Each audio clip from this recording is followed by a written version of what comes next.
berusaha menangkap bahkan menyetujui pembunuhan terhadap Stefanus, yang dimana itu dijelaskan dalam Kisah Para Rasul 7 ayat 8. Sampai Kisah Para Rasul 8 ayat 5. Kemudian keadaan tersebut menunjukkan bahwa pengetahuan agama tanpa hubungan pribadi dengan Kristus telah membawa seseorang pada fanatisme yang salah. Melalui kisah Paulus ada mengajarkan bahwa menghadapi intelektual seseorang harus memulai perjumpaan pribadi dengan Yesus Kristus. Kita masuk dalam pertobatan Paulus. Peristiwa pertobatan Paulus merupakan salah satu titik balik paling penting dalam sejarah Kristen.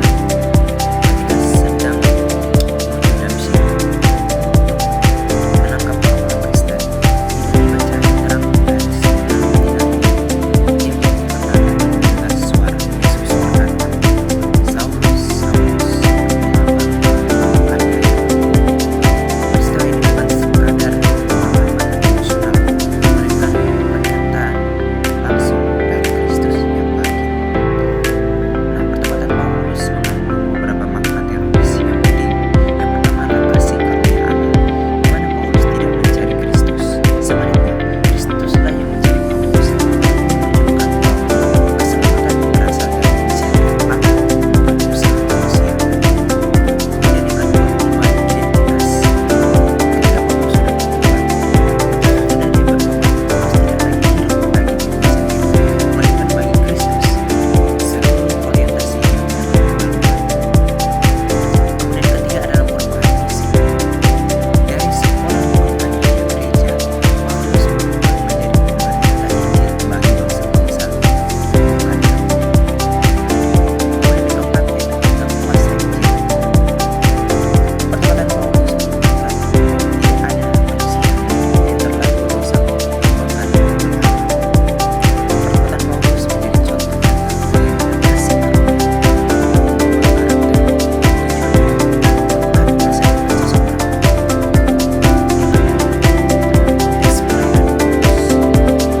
Pelayanan Paulus berlangsung dalam kejadian yang sangat kompleks, di mana dia menjadi fokus misi. Allah memanggil Paulus menjadi rasul bagi bangsa-bangsa non-Yahudi. Hal ini memperlihatkan bahwa keselamatan melalui Kristus terbuka bagi semua orang, membedakan suku, bangsa, maupun status sosial. Paulus melakukan sedikit tiga perjalanan misi besar menjangkau Asia Kecil, Makedonia, Yunani, hingga perjanjian Roma. Kemudian yang ketiga, tantangan pelayanan. Selama pelayanannya, Paulus mengajak Tuhan antara lain, dia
Keselamatan merupakan anugerah Allah yang diterima oleh iman atau melalui iman.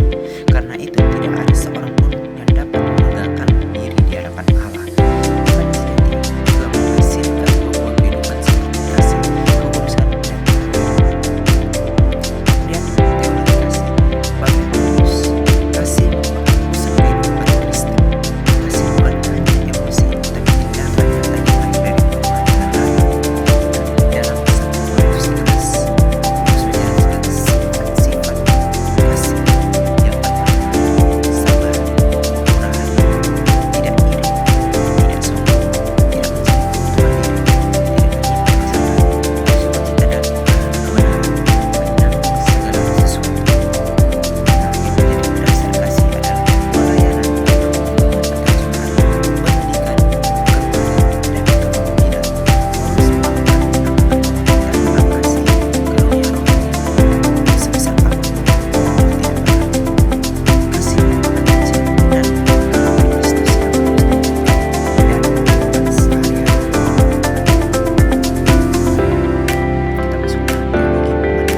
Teologi kebenaran adalah tindakan Allah menyatakan orang berusaha menjadi benar karena iman kepada Kristus.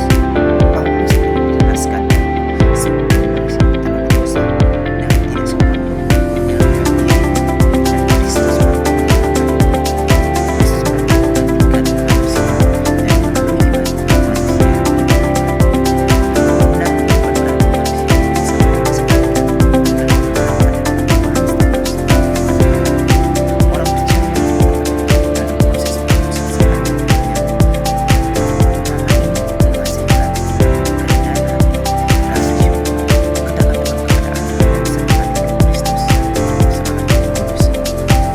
Ajaran kebenaran menjadi salah satu fondasi utama teologi Kristen hingga sekarang.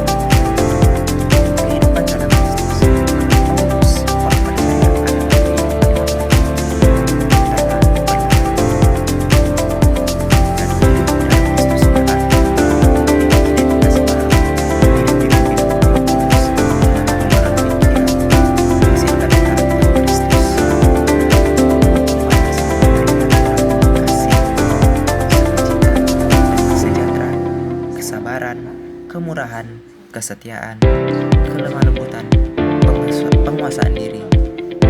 Perubahan ini bukan hanya perubahan status, tetapi perubahan nyata dalam jalan sehari-hari. Kehidupan dalam Kristus bahwa Injil benar-benar bekerja dalam diri seseorang.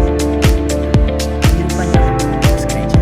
Paulus menggambarkan gereja sebagai tubuh Kristus. Setiap anggota memiliki fungsi yang berbeda-beda. Tidak ada anggota yang lebih penting daripada yang lain. Seluruh anggota saling membutuhkan. Prinsip kehidupan gereja menurut Paulus ini meliputi tentang kesatuan,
menjelaskan semua itu secara keseluruhan, teologi Paulus menegaskan bahwa keselamatan merupakan anugerah Allah yang diterima